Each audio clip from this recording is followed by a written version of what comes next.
Assalamualaikum warahmatullahi wabarakatuh. Perkenalkan, nama saya Muhammad. Saya pendamping Brigade Pangan Aceh Jaya 8 di Kecamatan Gunung, Kabupaten Aceh Jaya.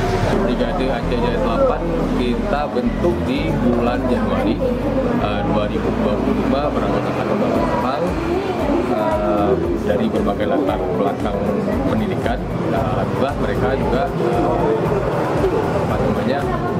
merupakan petani aktif, petani muda di desanya. Nah, BP kita ini sekarang alhamdulillah sudah berjalan, sudah melaksanakan usaha tani pengelolaan lahan, walaupun memang belum 100%, tetapi sudah ada beberapa hektar, beberapa kawasan yang sudah dikelola sendiri oleh BP. Nah, kegiatan yang kita lakukan sekarang yang pertama memang kita ada melakukan penyewaan alat, kemudian juga sudah melakukan pengusahaan lahan sawah di kurang mungkin sekitar 5 hektar, dan itu terhambat sesuai dengan jumlah PKS yang sudah kita tetap. Tentunya pengawalan itu kan harus dengan pendampingan jalan komunikasi kita lakukan secara rutin, dan kita alhamdulillah juga setiap minggu sekali itu pasti harus ketemu, harus koordinasi. Di situ kita membahas tentang kegiatan BP yang sudah dilakukan dalam seminggu itu apa aja, luasan lahan yang sudah dikelola berapa luas, kemudian apa saja kegiatan di lahan yang sudah dikelola, kemudian juga pendampingan laporan keuangan kecepatannya. Komunikasi kita dengan Babinsa ini termasuk sangat lancar, Pak. Dan itu bahkan kita kalau misalkan budaya sini kan ada budaya ngopi, Pak, namanya Pak. Kalau di sini tuh kita kalau misalkan ngopi nggak salah seminggu sekali. Bahkan dengan Babinsa, dengan anggota brigade ini kita sampai dalam minggu bisa 2-3 kali, 4 kali dan gimana nih kalau misalkan dia ngopi ya, sambilan kita ngobrol tentang brigade sambilan ngopi juga. Kebiasaan kalau kita ngopi itu kan tetap kinerja alat, laporan harian seperti apa, kemudian apakah ada melakukan pencatatan atau tidak, termasuk keuangannya. Dengan Babinsa juga begitu. Dan kalau dengan Babinsa itu titik fokusnya lebih ke manajemen lembaganya, Pak. Maka artinya bagaimana kemudian kita menggerakkan kawan-kawan di bidang pangan ini, karena seperti yang kita kasih kan anggota menjadi pangan di berbagai latar belakang pekerjaan dan aktivitas. Jadi bagaimana caranya kita bisa selalu berkomunikasi sama, itu yang sering kita komunikasi dengan Babinsa dan nama-nama juga. Bagaimana menumbuhkan keinginan untuk menggerakkan BP bahwa BP ini adalah milik kita bersama. Ya, itu yang jadi kendala biasanya, Pak. Karena seperti saya pernah ceritakan, mungkin ada beberapa anggota brigade ini yang bukan tidak aktif, tapi karena merasa bahwa ini bukan bagiannya mereka, bukan bidangnya mereka. Karena sekarang kan kita masih dalam proses olah tanah, ya segala macam. Jadi ada beberapa anggota brigade yang dari divisi pemasaran, misalnya itu ada malah ini belum saja daya. Yang itu yang menjadi kemudian titik fokus kita, bagaimana kemudian menggerakkan ke bahasa ini merasa bahwa ini adalah kegiatan kita sama-sama. Jadi bukannya bagian kita atau TV, bagaimana kemudian kita 15 ini terlibat secara bersamaan. Nah, alhamdulillahnya kalau dari alat yang sudah diberikan itu alatnya sudah termapan semua, Pak. Komplain kita sudah bergerak, light transmitter juga sudah bergerak, TR dan TR2 dan TR4 sudah. Alhamdulillah juga termasuk dengan kegiatan dan pompanca juga menggunakan dari beberapa unit yang kita punya, Pak.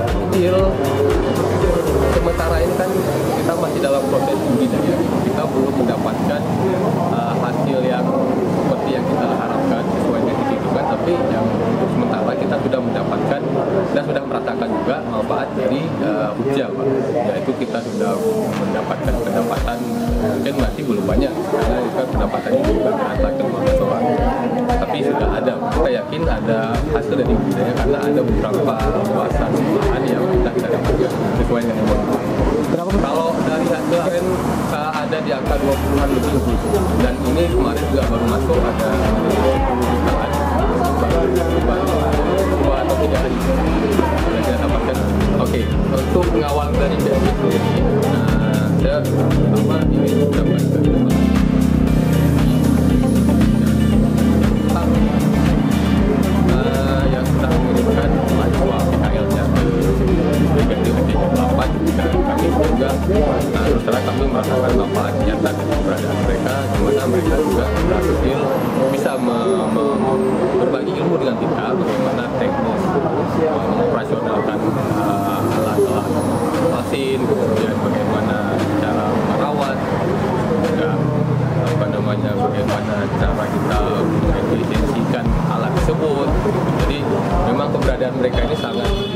panjang Pak.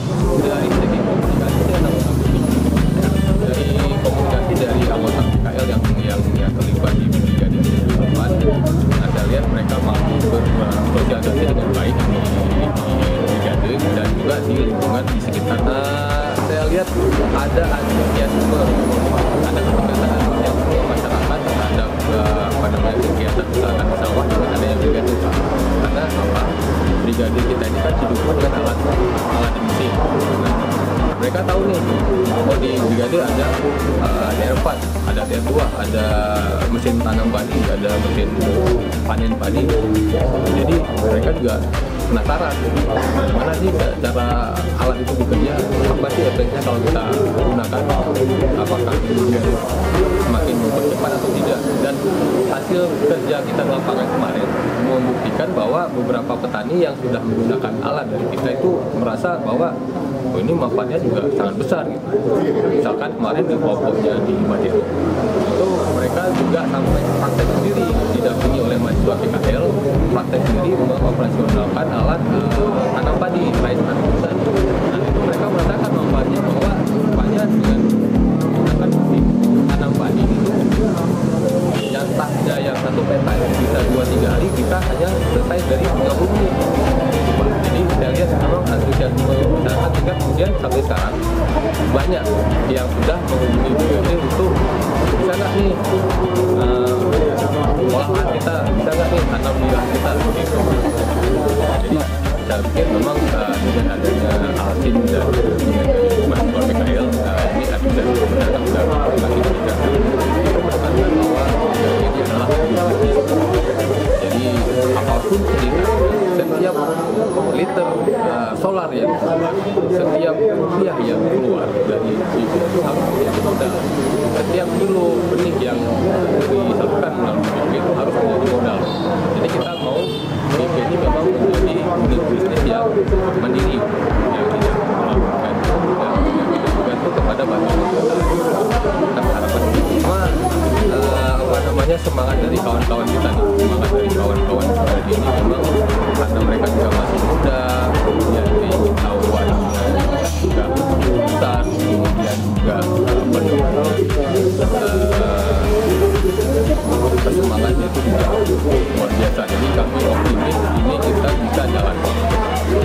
Yang pertama sekali kami ingin mengucapkan terima kasih kepada Bapak Menteri Pertanian Bapak Amran yang sudah memfasilitasi kami brigade dan petani khususnya dengan kegiatan-kegiatan yang kegiatan swasembada pangan melalui brigade, kemudian ada penyerahan alsintan, kemudian juga ada peningkatan harga beras.